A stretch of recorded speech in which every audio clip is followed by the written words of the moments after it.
Hi there, this is VenomFangX, and we're going to answer a very frequent question. Who created God? Now, the question itself is actually a fallacy. It doesn't make sense. How can God be created? He wouldn't be God if he was created. He always existed. Now, you're going to say, how could God always exist? Where did he come from? Well, if he always existed, he didn't come from anywhere. He's always been there. And so you say, how is that possible? Well, that's a fair question, so let's answer that. There's a general principle that says either everything came from nothing, which is impossible, or something always existed and created everything that is created. You have no other choice, so which is it? Did everything come from nothing, which is impossible, or did something always exist? Which is it? Well, if you're on the side of logic, you'll certainly agree that nothing can only make nothing, so something obviously created everything, and whatever created everything obviously always existed. So let's just try and figure out what always existed, because some people will simply say, okay, so if something always existed, then the universe, matter, time, and space has always existed, and we don't need to invoke the God into the equation. Well, here's the problem with that.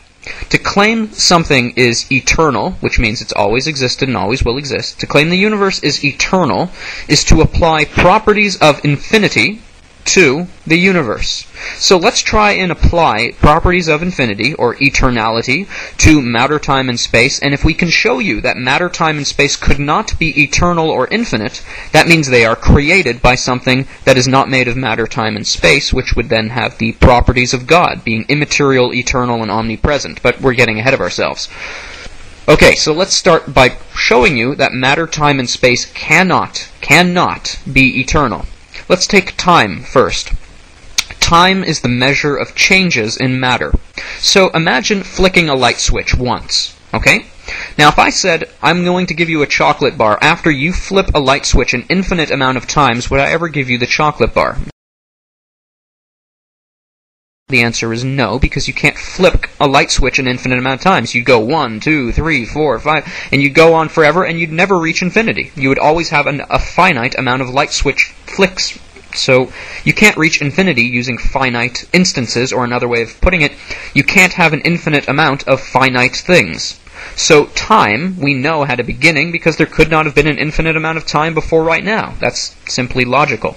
Or, just so you can get your head around it, could there be an infinite amount of changes, because time is the measure of change? Could there be an infinite amount of changes between two events? Like the chocolate bar example, could I give you something between now and an event in the future if there's an infinite amount of changes, time, between the two events? No, of course not. So that means there couldn't have been an infinite amount of time changes before right now, because we never would have reached this moment in time. Now, if time is finite, which means time had a beginning, and you can't have matter without time, because if you have matter, when do you put it? But there's another way to prove matter can't be infinite either. It's the same way as using the light switch. If there can't be an infinite amount of finite things, then all we need to do is show you that matter itself is finite. So take the nearest object to you, and the nearest one to me is my microphone, or my mouse and keyboard. How many times would I have to multiply, subtract, add, or divide my mouse and keyboard or microphone against itself in order to reach infinity? Well, let's try it. I have one mouse and keyboard. Let's add another one. So now I have 2 mice and keyboard. Let's add another one. Now I have 3 mice and keyboard. How many times would I have to do this in order to reach infinity? The answer is I would never reach infinity, for the same reason you can't flick the light switch an infinite amount of times. So that proves there's only a finite amount of matter, because you can't have an infinite amount of finite things. So we know that matter and time are finite, which means they had a beginning, that they are created, that they cannot be infinite, which means space cannot be infinite, because space is only the measure of the distance between matter, and if matter ceased to exist, there'd be a vacuum, there'd be no space. So if matter is finite, that means space is finite, because there's only a finite distance between the 2 farthest pieces of matter in all of reality. So we know matter, time, and space are finite. They're not infinite, therefore they're not eternal. That means they had a beginning. So what created matter, time, and space? Well, if something exists without matter, time, and space, that means, well, let's figure out the properties of something that exists without matter, time, and space. Well, if you exist without time, and time is the measure of change, that means you never change. That means there's no past, past or future. There's only an eternal now. And that's exactly why the Bible says God is the same yesterday, today, and forever, because He has never changed, and He never will change. He is God, He is eternal, He has always been.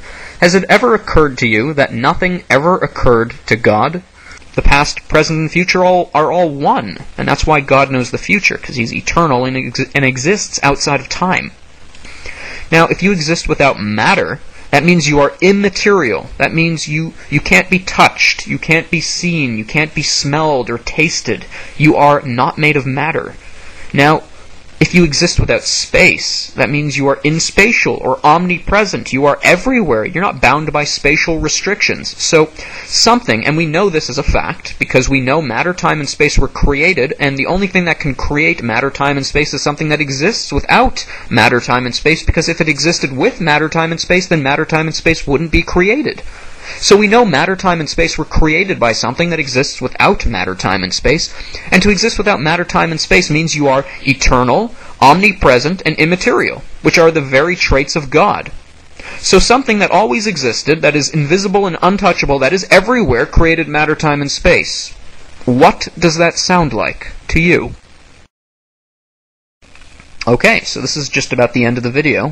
Now if anyone asks you who made God, you can just send them this video, and they'll know that God's not created. In order for everything to have been created, you need something that always existed. God always existed, and He always will exist. The only question left is, well, which God is it? How can we know which religion is true? Are any of the religions true? Well, I'm not going to hide anything from you. I'm a Christian, and I believe I have a good reason for being a Christian. God exists without matter, time, and space, which means God knows the future and is everywhere. Well, the Bible is a thick book, and it predicts the future thousands of times, and no other religious book in the world, not the Islamic Quran, not the Book of Mormon, none of them predict the future like the Bible does. That is proof that the Bible was written by God, because men do not know the future, but the Bible sure does. Now, you probably want proof of prophecy. Well, if you check my videos, I've got a few videos about prophecy. You can also do a Google search. Jesus Christ alone fulfilled over 360 prophecies concerning Himself. The Jewish prophets, or who lived well before Christ by hundreds of years, foretold His coming in intricate detail. The prophet Daniel said when Jesus would come before the destruction of the Second Temple, which was 2,000 years ago, and the consequences of which Isaiah foretold that the Jews would reject their Messiah.